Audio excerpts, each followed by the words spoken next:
Miss হবে না আপনার পছন্দের টিভি শো। দেখুন জি5 অ্যাপে একদম ফ্রি।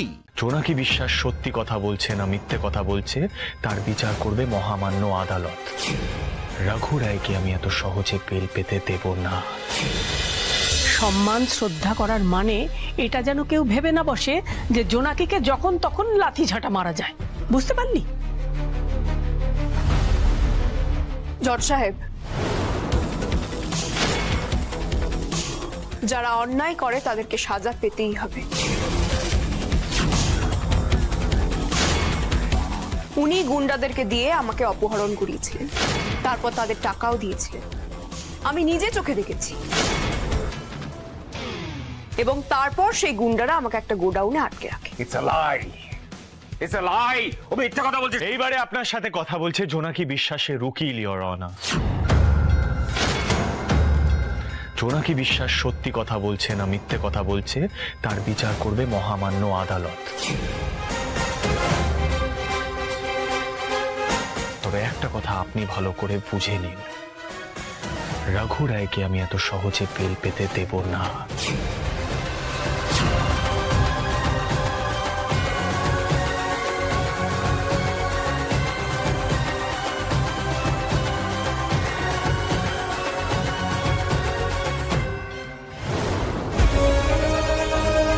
কেসের ব্যাপারে তোমাকে কেউ কোনো কথা জিজ্ঞাসা করলে তুমি কোনো উত্তর দেবে না। তুমি সত্যি বলছো না মিথ্যে তার বিচার করবে মহামান্য আদালত।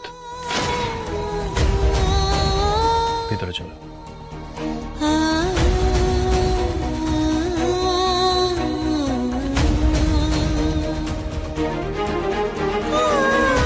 তপতি, তোমার ছেলেকে বোঝাও, ও নিজের মধ্যে নেই, ও আগুন নিয়ে খেলছে। আরে রঘুরাই যেমন তেমন লোক নয়, ওর বুদ্ধি শুদ্ধি লোক পেয়েছে। আর ওই মেয়েটা তোমার ছেলের ওপরে কি জাদুটনা করেছে।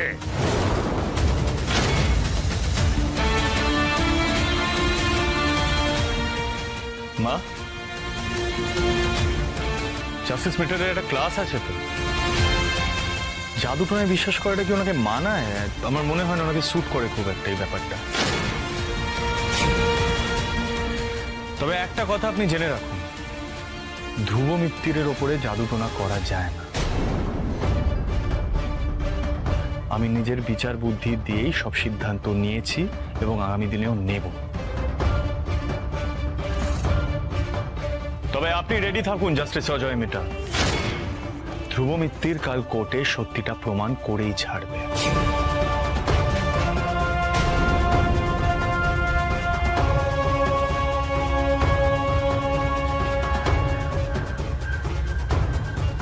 চলো।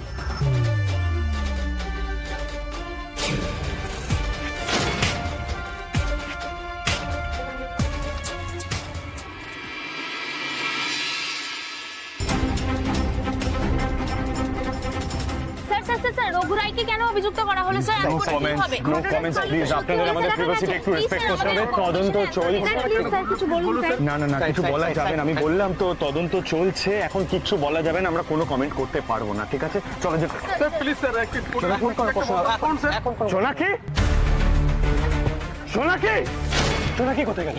হ্যাঁ, জোনাকি কোথায়? টেনশন করিস না ধ্রুব, জোনাকি কোথায় গেল? এই জোনাকি, জোনাকি, জোনাকি কোথায়? টেনশন করিস না, ওই দেখ।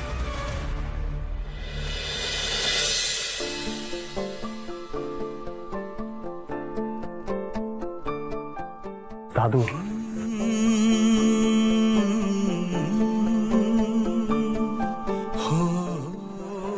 আমি এটা এক্সপেক্ট করিনি।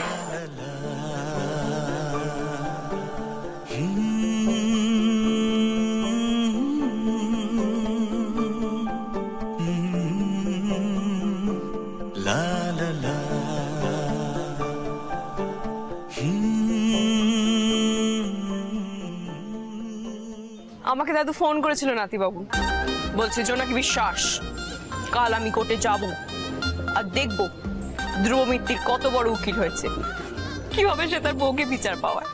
চলো ধ্রুব মিত্তির, চলো ওই গাধাগুলোকে দেখিয়ে দিই মিত্তিরদের দম। তবে দেখানো যাক মিত্তিরদের দম।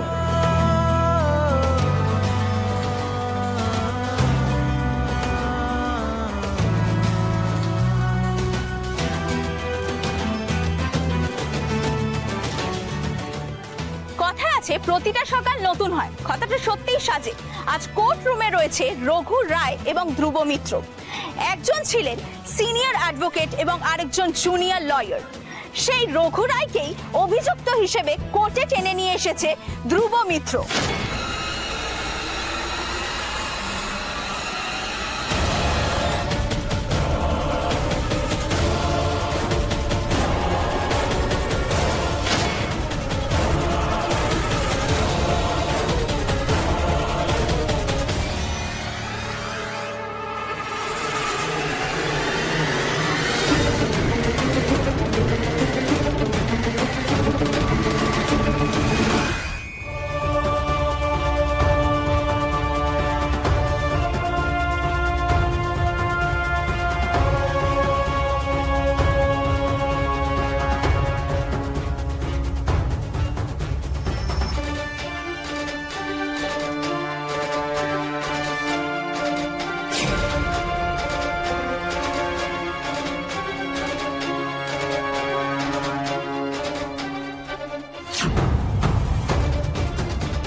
এই কোর্টরুমের খেলাটা বড় অদ্ভুত ধ্রুব মিত্র। এখানে এক মাঘে শীত যায় না। পুলিশ ভ্যান থেকে আমাকে নামতে দেখে যারা যারা মনে মনে খুব খুশি হয়েছে, আমি তোমাকে কথা দিচ্ছি ধ্রুব, তাদের প্রত্যেকের চোখে আমি জল নিয়ে আসবো, না হলে ওকালতি ছেড়ে দেব।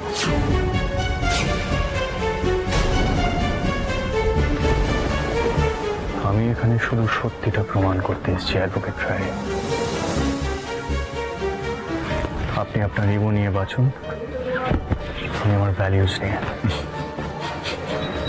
ভ্যালিউজ? Right right, values. কারোর সাহায্য নিয়ে আমাকে অ্যারেস্ট করাতে পেরেছো বলে এটা ভেবো না যে প্রমাণ করতে পারবে এই কিডন্যাপিং এর সাথে আমি জড়িত আছি। হোয়াটস দ্য হারি অ্যাডভোকেট রায়? একটু অপেক্ষা করুন, কোর্টরুম সেশন এখনো বাকি, দেখুন না কি কি প্রমাণ করুন। অফকোর্স, ওই কোর্টরুমটা আমার জায়গা, ওটা আমার রাজত্ব ধ্রুব। ওভার কনফিডেন্স অ্যাডভোকেট রায়।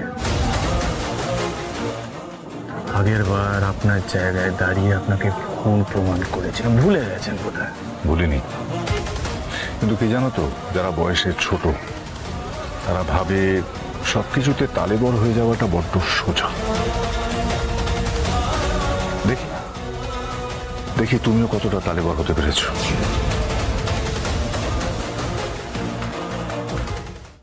জি5 ডাউনলোড করুন আর সব এপিসোড দেখুন একদম ফ্রি।